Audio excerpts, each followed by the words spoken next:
Hey guys, Tian here. I want to talk about a pretty big issue in the bodybuilding community, which is estrogenic sides from steroids in particular.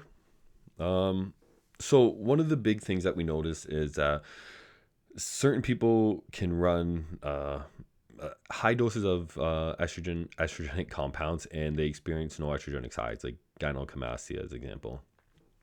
And then there will be somebody who will run, let's say, 100 milligrams of testosterone and get gyno, yet there are guys out there running 500 milligrams, 1,000, 2,000 milligrams, and they have no any estrogenic symptoms, sides, or, gynecomastia, again, as an example. So this topic is going to be, why are you getting estrogenic sides, and why isn't somebody else not getting estrogenic sides who may be running a lot higher dose than you are? So what I want to do is share my personal experience with what I find is the number one issue of somebody getting estrogenic sides and the next person not getting any. And what I find in my experience is that it is diet. And what I mean by diet is, so let's look at the bodybuilder diet. A lot of times it will be rich in meats, chicken and rice, let's say. Chicken, rice, potato, sometimes a little bit of vegetables, but usually not too many. And then fats. Bodybuilders will add fats in the form of oils. So the issue with this, let's use oils for example. Many fats contain a good amount of vitamin E, a lot of seeds and nuts. But when we use it in the form of an oil, a lot of the vitamin E can be processed out of it. So you'll notice oils having less vitamin E than their untouched. They're untouched where they came from, the whole seed or the whole nut.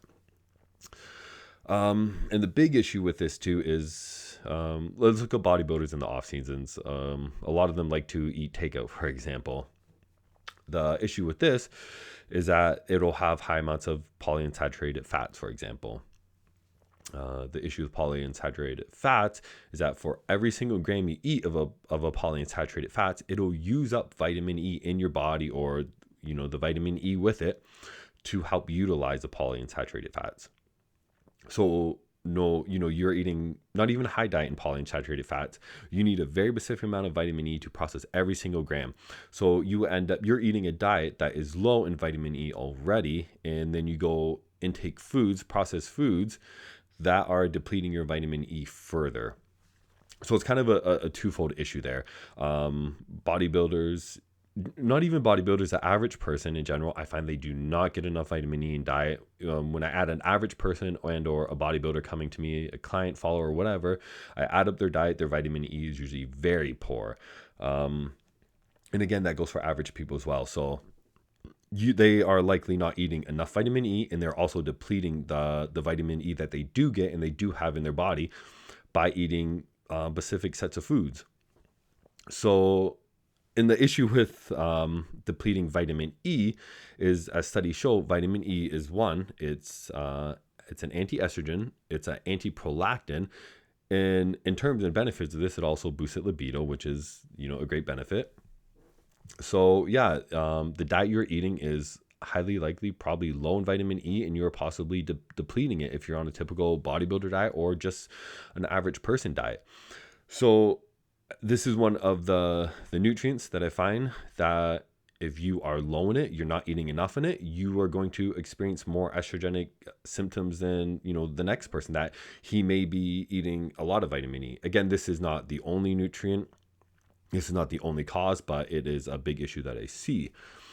The next vitamin nutrient that I have on the list here is vitamin A. So again, the typical bodybuilder diet does not have a lot of A. It'll be, like we all know, chicken, beef, and rice. There is not a lot of vitamin A in any of those foods. The second issue with a typical bodybuilder diet is the high amounts of protein, which we know most bodybuilders, or yourself, even just a typical gym rat, we eat a lot of protein, usually upwards 500 grams a day. Some bodybuilders.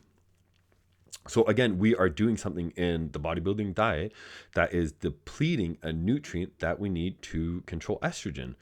So we are depleting it, and then we're not eating enough of it. So exactly like the vitamin E, we are hurting our nutrient stores in both ways, not eating enough and depleting it. So why does vitamin A matter? Vitamin A is a strong anti-estrogen, and it also works on attacking the estrogen that your typical AI won't. The intratesticular estrogen that we create, that AIs generally don't touch. They'll mostly work via the peripheral of your E conversion. So yeah, what do we have here? We have, sorry, I lost my track there. We are depleting vitamin E and we're not eating enough vitamin E. We're depleting vitamin A and we're not eating enough of vitamin A. Being these two items are very strong anti-estrogens as well. Again, I'll probably try and link the studies. If I don't, they might be in the description of the video. But those are the two main nutrients, being strong anti-estrogens, that I see people deplete and then not eat enough. So if you're not getting enough of these two nutrients, your body is not going to be controlling estrogen as strongly as the next guy that might be eating enough of these nutrients. One of the last items that I like here to help control estrogen is the supplement. I usually use the supplement form a lot because most people that I'm not wanting to eat vegetables is calcium Dglucorate. This I find is a very great anti-estrogen, having it as a more natural form of control of estrogen. If you want to eat the foods with it, a lot of the cruciferous vegetables actually have it, like cabbage. Cabbage is my number one go-to. I like cabbage better than a lot of the other ones because I find it aids people's digestion. And, as a bodybuilder, a lot of people struggle to eat, whether it's because they're on orals or tren, things that are affecting their liver that they cannot eat as much. Cabbage, I find, really helps speed up digestion, helps your appetite, as long as it has the Dglucorate in it, which is another very great anti-estrogen. So if we're to attack estrogen naturally and fix the reason why you're getting estrogen symptoms that you maybe shouldn't be getting because the next guy next to you isn't and he's running a lot more than you, is increase your vitamin E in the diet. I like to get this via nuts and seeds, mainly seeds. Sunflower seeds is one of my favorite vitamin E foods. There's a lot higher ones out there, but I like sunflower seeds specifically for its other nutrients. But again, pick whatever food you want.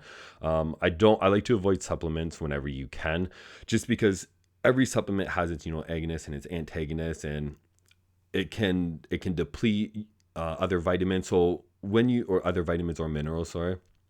So when you eat a whole food, you're going to get a whole plethora of different vitamins and minerals, some that help increase each other's absorption, utilization, and it helps offset, let's say, if this vitamin is going to deplete something, and you are also getting it, so that doesn't happen. So again, food whenever possible. For vitamin A, I like eating more fish. Is one of the main things. I prefer, you want the animal source of it. Beta carotene from foods, I believe it is for every 10 IU, is it equal to 1 IU of the animal form. And too much beta carotene is also stressful on the liver, so I don't like to go crazy overboard with that. So yeah, and if you have to use a supplement form of this, cod liver oil, the brands I like the Rosita brand, because a lot of the brands out there, when they process the cod liver oil, they actually strip some of the vitamin DNA away from it, and then they just add synthetic forms back. Without going too much off topic, the reason I don't like synthetic forms of vitamins is because they don't seem to also behave the same way in the body as a natural form. So, example, vitamin A, we'll see with supplements, 5,000 IU, 10,000 IU, we see it causes a lot of side effects in people.